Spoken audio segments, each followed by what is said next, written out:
많은 사람들이 기독교를 선택하고 예수님을 믿는 데는 마음의 평화를 위해서도 있겠지만 그래도 기독교의 가장 중요한 핵심은 그 무엇보다 구원이 아닐까 합니다.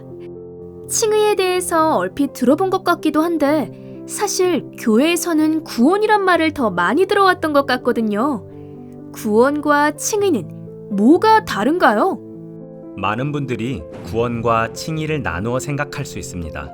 어떤 의미에서는 그렇기도 하지만 또 어떤 부분에서는 그렇지 않은데요. 구원이란 한 사람이 거듭나서 하나님의 자녀로 온전히 자라가고 영화로운 단계에 이르기까지의 전 과정을 말한다고 볼 수 있습니다.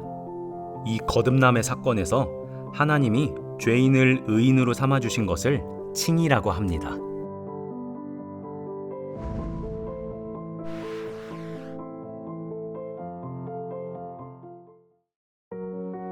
그러면 칭의는 하나님이 우리를 구원하시는 과정 안에 있다고 이해해도 될까요? 네, 그렇습니다. 칭의는 삼위일체 하나님이 이루어 가시는 구원의 여정 가운데 있습니다. 또 하나, 거듭남, 양자됨, 그리고 칭의는 동시에 일어나는 사건이지만 칭의가 우선적인 개념입니다. 거듭남이 실제적인 변화, 양자됨이 하나님과의 관계를 설명한다면 그보다 앞서 칭의는 법적으로 하나님께서 인간을 죄책으로부터 자유롭게 하셨다는 것입니다. 구원에도 여러 가지 사건들의 순서가 있다니 참 놀라운데요. 앞으로도 차차 알아가면 좋을 것 같습니다. 그런데 목사님, 칭의가 우리를 의롭다고 인정해 주신다는 의미를 가지는 건 알겠어요. 그런데 사실 신앙생활을 하다 보면 뜨겁게 기도하고 회개했는데 며칠 좀 지나고 나면 다시금 신앙의 위기가 찾아올 때를 경험하기도 하잖아요. 맞습니다. 많은 분들이 뜨거운 감동을 경험하는데도 여전히 스스로에게서 죄를 발견하기도 하고 다시금 죄에 깊이 잠식되어 경험한 은혜를 망각하는 경우도 있죠. 그러면 이렇게 물어볼 수도 있을 것 같아요. 과연 우리가 노력한다고 해서 구원을 얻을 수 있을까요? 예리한 질문을 주셨는데 제가 또 교회학교 어린이 출신이어서 잘 부르던 노래가 있거든요. 돈으로도 못 가요 했으니 아마도 우리의 노력으론 구원받지 못하겠죠. 믿음으로 가는 나라라고 배웠습니다. 네, 맞습니다. 정직한 신앙인이라고 한다면 그 누구도 스스로의 힘으로 구원을 얻으리라고는 생각하지 않습니다. 에베소서 2장에는 이런 말씀이 있죠. 너희는 그 은혜에 의하여 믿음으로 말미암아 구원을 받았으니 이것은 너희에게서 난 것이 아니요 하나님의 선물이라. 행위에서 난 것이 아니니 이는 누구든지 자랑하지 못하게 함이라. 우리는 칭의를 생각할 때 예수님의 십자가 지심을 생각하게 되죠. 예수님이 십자가를 지심으로 우리가 자유롭게 되고 이제는 죄의 종이 아닌 의로운 하나님의 자녀로 부르신 것이죠. 따라서 의롭다 함은 이 죄사함의 은혜를 믿는 믿음을 통해 받는 것입니다. 이게 바로 개신교회가 갖는 핵심적인 교리이기도 하고 값진 선물이라는 차원에서 신앙의 핵심이 되기도 합니다.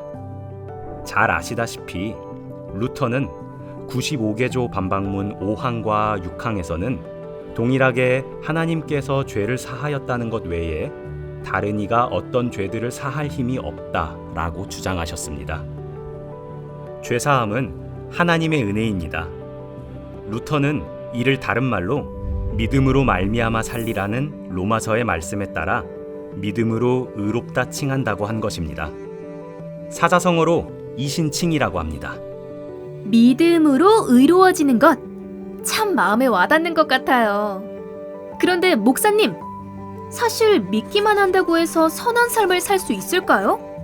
그래도 우리가 선하게 살려는 노력도 필요할 것 같은데요.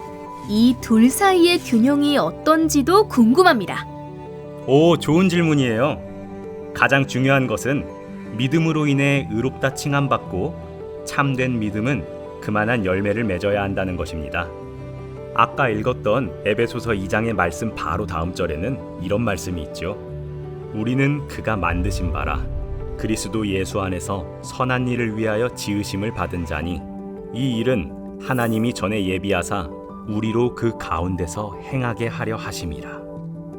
이 행함은 구원을 따내기 위한 노력을 말하는 것이 아닙니다. 이미 의롭다함을 받은 자들, 즉 하나님의 자녀들이 행하는 사랑의 선한 일들을 말합니다. 이런 선한 일들에는 어떤 제약도, 제한도 없습니다. 그런데 이런 균형 잡힌 이해를 얻기까지는 좀 오래 걸렸어요. 종교개혁자들은 아주 명확하게 율법에 따른 삶이 구원을 향하는 것이 아니라고 밝혔어요. 그렇다 보니 율법이 전혀 필요 없는 것으로 여기는 경향이 생기게 되었죠. 그런데 존 웨슬리는 달랐어요. 존 웨슬리는 율법에 따라 살아가는 삶이 하나님의 본성을 닮아가는 것이라 보고 더욱더 율법과 복음이 함께 해야 한다고 전달했죠. 그래서 믿음이 칭의를 위한 유일한 열쇠이지만 동시에 회개와 회개에 합당한 삶으로서 율법적인 선한 삶을 살아가도록 길을 열어주었어요. 이제는 명확하게 이해가 됩니다. 우리가 예수님의 공로를 통해 의롭다 칭함을 받았다는 것은 분명한 사실이고 확실한 구원의 은혜를 받은 것이다. 그리고 이렇게 칭의의 은혜를 받은 사람은 참된 믿음의 열매를 맺게 되는 것이니까 칭의에 따른 삶도 중요하다는 것이군요. 네, 맞습니다. 예수님의 의를 덧입는 사람들은 그 말대로 의롭다고 칭함을 받았습니다. 오직 예수님으로부터 받은 은혜라는 사실임을 고백하다 보면 어느샌가 하나님이 기뻐하시는 삶을 살기 위해 기쁨으로 동참하게 되는 것이죠. 그러니 스스로를 죄인이라고 고백하는 것은 자기 비하가 아니라 그 안에서 의롭게 만들어주신 하나님을 향한 감사와 겸손의 고백이 되는 것입니다. 이처럼 구원을 받은 것은 전적으로 하나님 은혜로 이루어진 것임을 잊지 않고 날마다 깨우치는 것이 매우 중요합니다. 그런 충만한 은혜 안에서 신앙생활 하시길 바랍니다.